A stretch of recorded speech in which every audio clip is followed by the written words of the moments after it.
Wait.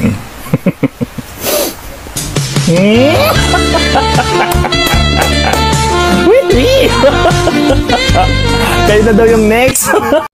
Nabis ko na lang. Bakda! Yung umorder sa inyo, nakabaliktad na din. Putang ito.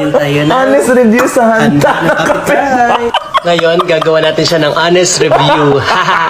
Let's start Binigyan with ka na spaghetti. Binigyan ka na lang nag-honest review ka pa. Sarap yan. Mukha siyang masarap, pero tignan natin.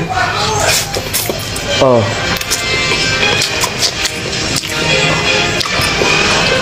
$7.5 kasi medyo hindi siya matamis. Pero okay naman yung lasa niya.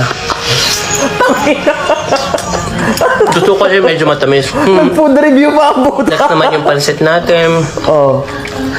Ito yung dulong.